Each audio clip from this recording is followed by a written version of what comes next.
పలు అంశాలపైన మాట్లాడేందుకు మేధావులతోని చర్చించేందుకు మేధావులు మొత్తం తెలంగాణ సమాజం ఏం ఆలోచిస్తుందో ప్రజలకు తెలియజేసేందుకు తెలంగాణ జాగృతి ఆధ్వర్యంలో రేపు సోమాజిగూడ ప్రెస్ క్లబ్లో ఉదయం 11 గంటలకు ఒక రౌండ్ టేబుల్ సమావేశాన్ని ఏర్పాటు చేయడం జరిగింది.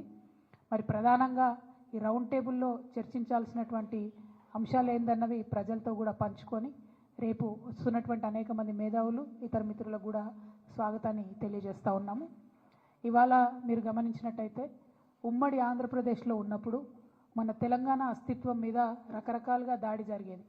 అది మన భాషను అవహేళన చేయడం కావచ్చు, మన యాసను అవహేళన చేయడం కావచ్చు, మన దగ్గర కవులు కళాకారులు లేదనడం కావచ్చు, లేకపోతే మన పాటలు కాకుండా మన పాటలను మరిపించేటటువంటి ఇంకొక పాటలను ప్రభుత్వ వేదికల మీద పాడించడం కావచ్చు, మనకు మన పండగలను అవహేళన చేయడం కావచ్చు, మన పండగలకు ప్రాధాన్యత ఇవ్వకపోవడం కావచ్చు, మన దగ్గర ఉండేటటువంటి గంగా జమున తహజీబ్ని అవమానించే విధంగా మాట్లాడడం కావచ్చు, ఇవన్నీ కూడా మనం ఉమ్మడి ఆంధ్రప్రదేశ్లో భరించినాం, వాటిని ఫేస్ చేసినాం, వాటిని దాటుకొని ఉద్యమం చేసి ఇవాళ ప్రత్యేక తెలంగాణ రాష్ట్రాన్ని సాధించుకోవడం జరిగింది.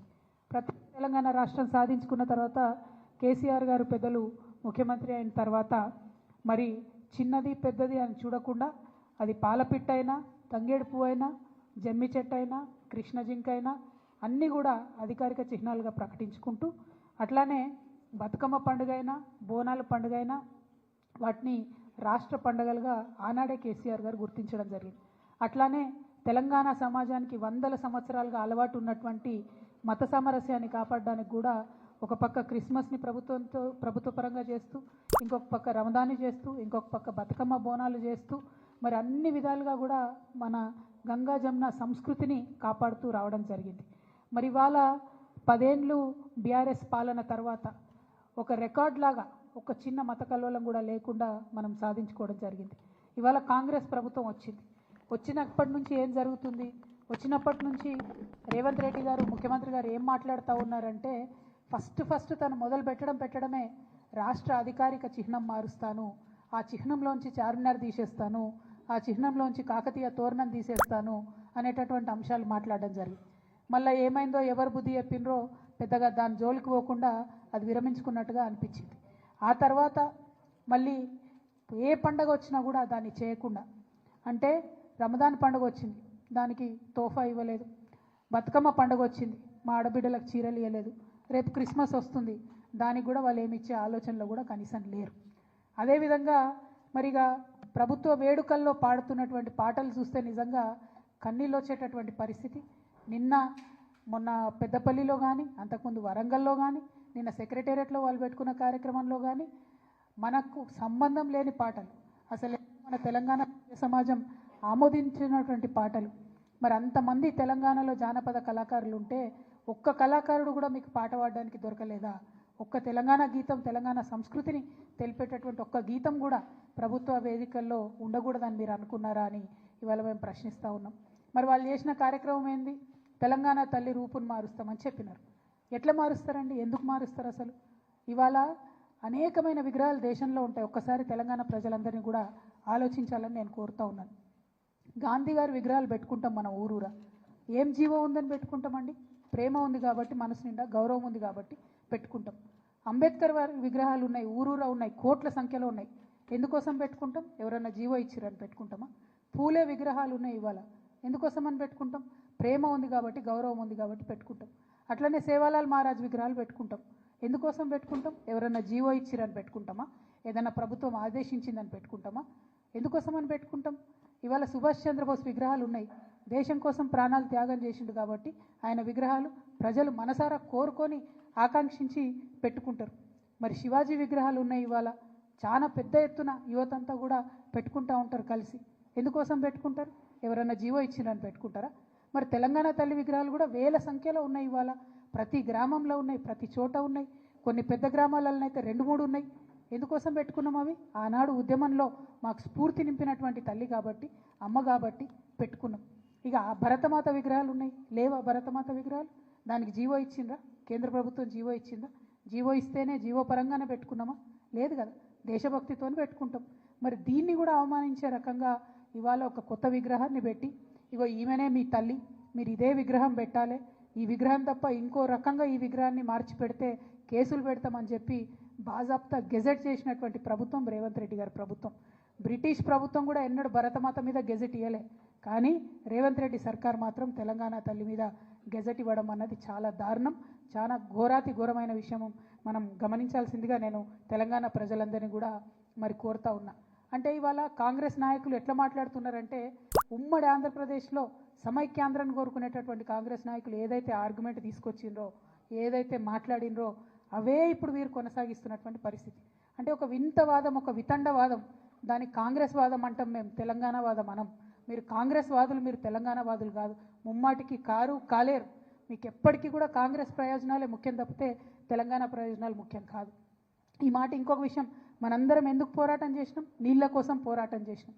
ఆదిత్యనాథ్ దాస్ అనేటటువంటి ఒక అధికారి, ఆంధ్రప్రదేశ్లో చీఫ్ సెక్రటరీగా పనిచేసి రిటైర్ అయినటువంటి అధికారి, అక్కడ ఉండి రాయలసీమ లిఫ్ట్ ఇరిగేషన్ నుంచి రోజుకొక టీఎంసీ నీళ్ళని తీసుకుపోవచ్చని ఆదేశాలు ఇచ్చినటువంటి అధికారిని తీసుకొచ్చి ఇవాళ మీరు తెలంగాణ రాష్ట్ర ఇరిగేషన్ శాఖలో అడ్వైజర్గా పెట్టిండ్రు. అంటే మీరు ఎవరి ప్రయోజనాలు కోరుకొని పెట్టిండ్రు? మనకు వ్యతిరేకంగా జీవోలు ఇచ్చినటువంటి వ్యక్తి తెలంగాణ రాష్ట్రానికి వచ్చి మన నీళ్ళకు సంబంధించి ఆయన ఏం హామీలు ఇస్తాడు, ఏం అడ్వైజ్ చేస్తాడు అన్నది కూడా ఇవాళ ముఖ్యమంత్రి గారు చెప్పాల్సినటువంటి అవసరం ఉంది. అందుకే మేము చెప్తున్నాం, ముమ్మాటికి మీరు కాంగ్రెస్ వాదులే, మీరు తెలంగాణ వాదులు కావు. మీకు మీ కాంగ్రెస్ పార్టీ ప్రయోజనాలు తప్పితే తెలంగాణ ప్రయోజనాలు మీకు పట్టవు. ఇవాళ ఓట్ల కోసం ఎలక్షన్ల సమయంలో ఏం చేసిండ్రండి కాంగ్రెస్ పార్టీ? రేవంత్ రెడ్డి గారు ఎలక్షన్ల కోసం ఏం చేసిండ్రు? వాళ్ళ నాయకులు నాయకురాళ్ళు అందరూ కూడా పెద్ద పెట్టున బతుకమ్మ ఎత్తినటువంటి పరిస్థితిని మీరు గమనించాలి. ఇగో శ్రీమతి ఇందిరాగాంధీ గారు, మరి తను బతుకమ్మ ఎత్తుకొని తెలంగాణ ప్రజలకు బతుకమ్మను శుభాకాంక్షలు చెప్పినటువంటి వ్యక్తి. తర్వాత శ్రీమతి సోనియా గాంధీ గారు, ఆవిడ బతుకమ్మ ఎత్తుకొని ఆమె తెలంగాణ ప్రజలందరూ కూడా బతుకమ్మ శుభాకాంక్షలు చెప్పారు. ఇదిగోండి మన తెలంగాణలోనే ఎన్నికల ముందు ర్యాలీలో ప్రియాంక గాంధీ గారు, రాహుల్ గాంధీ గారు బతుకమ్మ ఎత్తుకొని తెలంగాణ ప్రజలకు శుభాకాంక్షలు చెప్పారు. తర్వాత ప్రియాంక గాంధీ గారు అద్భుతమైనటువంటి ట్వీట్ చేసిండ్రు. ఏమని చేసిండ్రు? తెలంగాణ ప్రజలందరికీ ప్రత్యేకంగా తెలంగాణ ఆడపడుచులందరికీ బతుకమ్మ పండుగ శుభాకాంక్షలు. ఎందుకంటే 1978లో ఓరుగల్లు మహిళలతో కలిసి మా నానమ్మ శ్రీమతి ఇందిరాగాంధీ గారు బతుకమ్మ ఉత్సవాల్లో పాల్గొనడం ఒక మధుర స్మృతి అని చెప్పి ప్రియాంక గాంధీ గారు చేసినటువంటి ట్వీట్ ఇది. అంటే ఓట్లు ఉన్నప్పుడు మాత్రం మన పండుగలు వనుకొస్తాయి. ఓట్లు ఉన్నప్పుడు బతుకమ్మ తెలంగాణ ప్రత్యేక పండుగని, తెలంగాణ ఆడపడుచులందరికీ శుభాకాంక్షలు చెప్పాలని ఓట్లు ఉన్నప్పుడు గుర్తొస్తాయి. ఆ వీడియో చూపి. ఇగో ఇందులో అయితే అద్భుతమైన వీడియో అండి ఇది, మీరు తప్పకుండా చూపించాలి మీడియా మిత్రులు. రేవంత్ రెడ్డి గారు, రాహుల్ గాంధీ గారు, కేసీ వేణుగోపాల్ గారు, జయరాం రమేష్ గారు అందరూ కలిసి కోలాటము బతుకమ్మ కలిపి ఆడుతున్నారు. పాపం అక్కడ కూడా మా బట్టెన్నను వెనక వరుసలు పెట్టిండ్రు. సామాజిక తెలంగాణలో బట్టెన్నను వెనక వరుసలు పెట్టి వీళ్ళ అగ్రనాయకులందరూ కలిసి బతుకమ్మ ఆడిండ్రు. బతుకమ్మ ఆడి ఓట్లు ఉన్నాయి కాబట్టి ఎన్ని ఆటలన్నా ఆడతారు అన్నట్టు.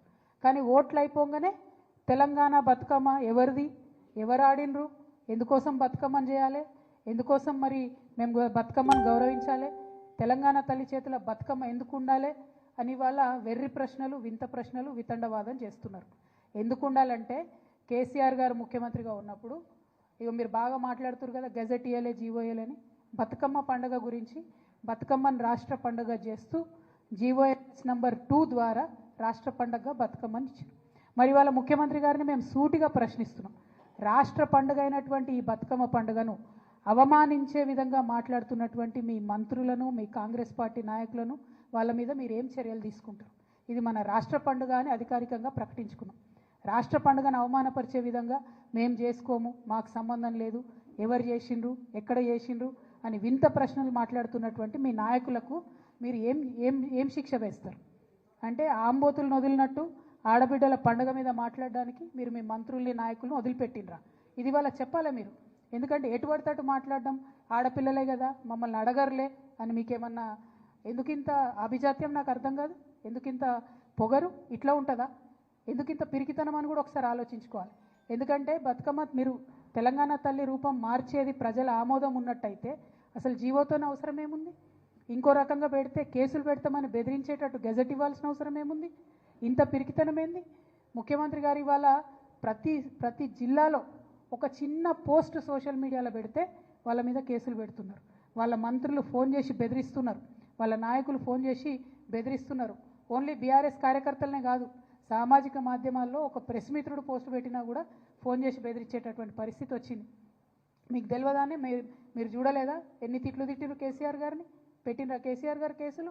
ఒకసారి ఆలోచన చేసుకోవాలి. ఇవాళ యూట్యూబ్లు నడుపుతున్న మిత్రులు కావచ్చు, ఇవాళ మీడియాలో యాక్టివ్గా ఉన్న మిత్రులు కావచ్చు, సోషల్ మీడియా మిత్రులు కావచ్చు, మరి ఇంత పిరికితనం ఈ గౌరవ ముఖ్యమంత్రి గారికి ఎందుకుంటుంది అన్నది ఒక్కసారి మనందరం కూడా ఆలోచించుకోవాలి. కానీ పిరికి ముఖ్యమంత్రి గారికి మేము చెప్తా ఉన్నాం, మీరు ఎన్ని జీవోలు ఇచ్చినా ఎన్ని కేసులు పెట్టినా ఊరూరా ఊరేగించి మరీ మా ఉద్యమ తల్లిని నిలుపుకుంటాం.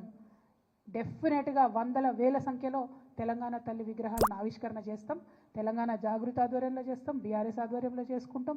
తెలంగాణ వాదులం, తెలంగాణ ప్రేమికులం అందరం కూడా కలిసి ఊరూరా నిలబెట్టుకుంటాం విగ్రహాలు. మీరు మారిస్తే మా గుండెలలో ఉన్న తెలంగాణ తల్లి బొమ్మ చెరిగిపోదు. మీకు ప్రజలు అవకాశం ఇచ్చారు, వీలైతే 10 మంచి పనులు చేయండి. కానీ ఇట్లాంటివన్నీ చేసి తెలంగాణ ప్రజలను, తెలంగాణ వాదుల్ని బాధ పెట్టొద్దని కోరుతా ఉన్నాం.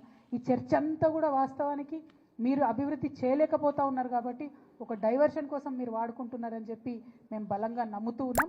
మేము మిమ్మల్ని మళ్ళీ ఒకసారి కోరుతున్నాం, మాకు ఇష్టం వచ్చిన తల్లిని మా ఇష్టం వచ్చిన దగ్గర పెట్టుకునేటటువంటి స్వేచ్ఛ, స్వాతంత్రం తెలంగాణ రాష్ట్రంలో తెలంగాణ ప్రజలకు ఉండాలి. దానికి మేమే మార్గదర్శకంగా ముందుంటాం. మీరు ఎన్ని కేసులు పెట్టుకుని